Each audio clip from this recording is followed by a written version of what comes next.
Hai guys, Assalamualaikum warahmatullahi wabarakatuh. Kembali lagi di channel YouTube aku, di channel Debbie Hernita. Mohon maaf, aku baru bisa upload konten sekarang karena ada beberapa hal yang harus aku kerjain kemarin dan ada beberapa hal juga yang harus aku selesaikan, dan aku juga yang kurang bisa mengatur waktu untuk ngonten.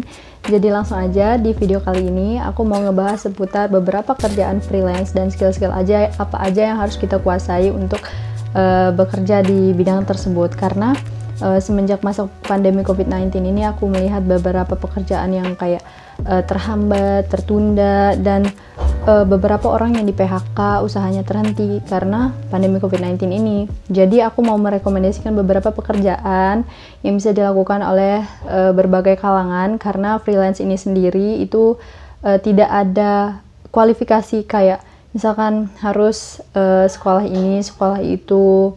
Yang penting kita harus mempunyai skill-skill yang dibutuhkan untuk menyelesaikan pekerjaan tersebut. Tapi sebelumnya aku mau menjelaskan dulu apa sih itu freelance. Jadi freelancer itu adalah seseorang yang bekerja sendiri dan tidak berkomitmen kepada majikan dalam jangka waktu tertentu menurut Wikipedia. Dan gimana sih cara kerja freelance itu sendiri? Cara kerjanya itu adalah seseorang yang menghasilkan uang berdasarkan pekerjaan yang telah ia selesaikan gitu. Jadi memang freelance ini berbeda dengan pekerjaan full time karena tidak menyandang status sebagai karyawan.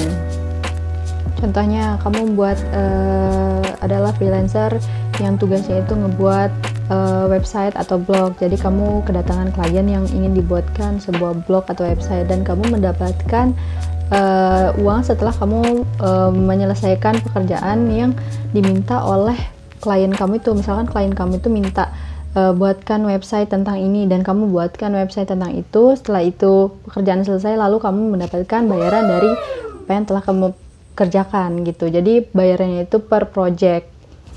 Jadi pekerjaan freelance pertama yang akan aku bahas di sini adalah data entry. Data entry sendiri memiliki pengertian adalah jenis pekerjaan clerical atau bersifat administrasi yang membantu perusahaan memperoleh informasi dengan mengambil data dari formulir, non-dokumen atau rekaman suara untuk dimasukkan ke dalam sistem komputer atau memastikan data tersebut tersimpan secara akurat dan efisien. Dengan kata lain, secara singkatnya, pokoknya kerjaan data entry ini adalah memasukkan berbagai macam data ke dalam sistem komputer gitu.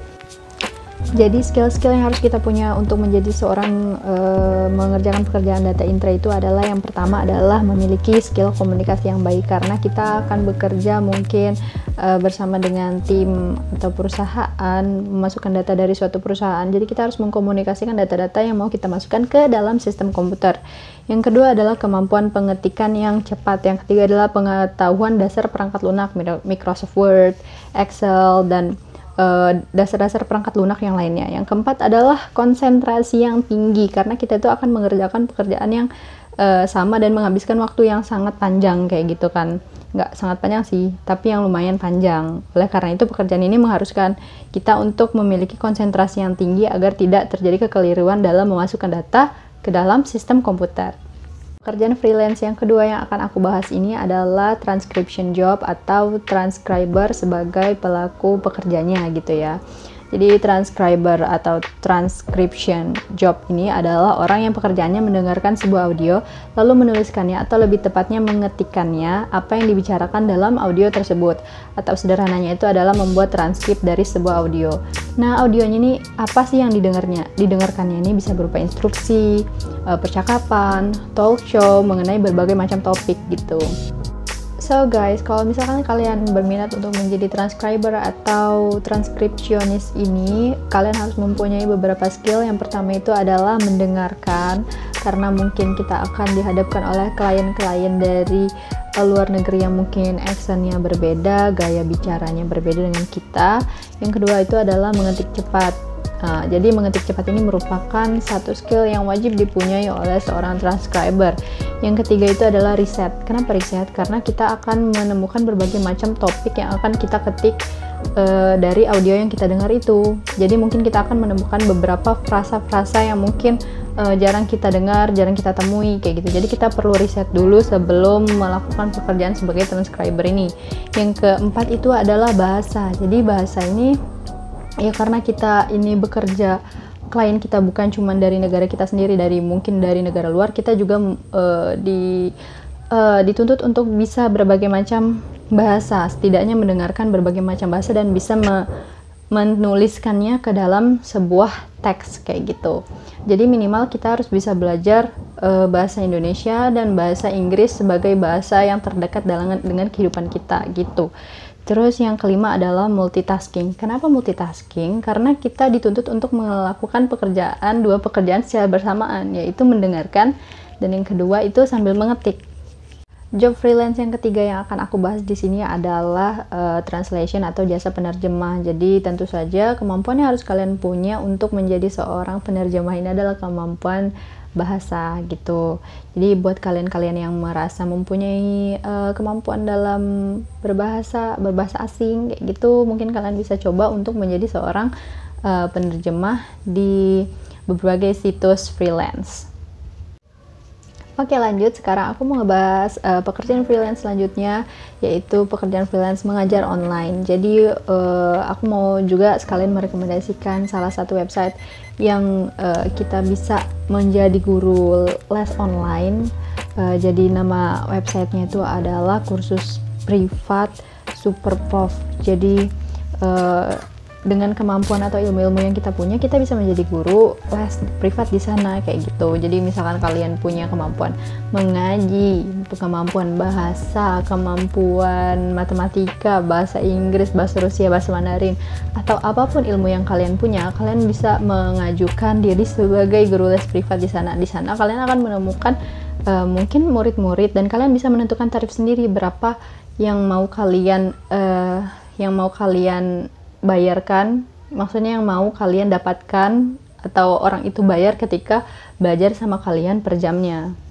Selanjutnya, social media evaluator. Social media evaluator itu apa sih? Social media evaluator adalah pekerjaan dengan memberikan evaluasi atau rating terhadap iklan yang muncul di sosial media kayak di Facebook dan Instagram. Nah, beberapa skill yang harus kita punya untuk menjadi seorang social media evaluator ini adalah yang pertama, analisis, karena kita itu dituntut untuk memberikan penilaian terhadap sebuah iklan yang tayang di sosial media, baik itu penilaian baik ataupun penilaian buruk. Jadi kita harus benar-benar bisa menganalisa isi dari iklan tersebut, bagaimana feedbacknya terhadap sosial medianya. Terus yang kedua adalah disiplin dan fleksibel, karena kita harus bekerja, harus bisa menyisihkan waktu kita sehari untuk bisa mengevaluasi berbagai macam iklan kayak gitu. Terus yang ketiga, lisan dan tulisan itu tidak hanya dalam bahasa Indonesia, juga harus bisa dalam bahasa Inggris. Karena apa? Karena memang perusahaan-perusahaan yang membutuhkan social media evaluator ini sekarang ini banyak dari luar negeri. Terus yang terakhir, kita juga harus punya sosial media, dan kita juga harus tahu algoritma dari media sosial tersebut. Nah, yang terakhir itu aku mau ngebahas pekerjaan menjadi content creator di salah satu aplikasi editing, yaitu aplikasi CapCut. Karena beberapa hari yang lalu itu lewat di beranda FYP aku bahwa aplikasi CapCut bisa menghasilkan uang dengan menjadi content creator di sana. Jadi skill-skill yang harus kita punya untuk menjadi content creator di aplikasi CapCut sendiri adalah skill editing. Skill editing ini bisa kita pelajari di YouTube dengan mudahnya, karena memang aplikasi CapCut ini bisa digunakan di handphone, dan fiturnya itu lumayan lengkap, fitur-fitur editingnya. Jadi kita bisa buat konten semenarik mungkin agar template kita atau hasil edit kita ini banyak dipakai oleh orang-orang banyak. Karena semakin banyak orang yang pakai template atau hasil edit kita, akan semakin banyak juga uang yang akan kita dapatkan dari aplikasi CapCut. Nah, gimana sih cara kita gabung di aplikasi CapCut itu sendiri untuk menjadi content creator? Yang pertama, kalian harus ikut satu agensi untuk menjadi content creator di aplikasi CapCut. Nah, nanti akan aku taruh link video yang membahas tentang untuk bergabung menjadi content creator di aplikasi CapCut itu sendiri. Oke guys, jadi sekian dulu konten aku hari ini. Semoga videonya bermanfaat untuk kita semua, dan jangan lupa like, comment, and subscribe supaya aku makin semangat kontennya. Kalau misalkan kalian punya rekomendasi konten-konten, kalian bisa tulis di kolom komentar ya. Kalau misalkan kalian punya koreksi atas konten aku juga, kalian bisa tulis di kolom komentar. Semoga membantu. Terima kasih telah menonton. Assalamualaikum warahmatullahi wabarakatuh.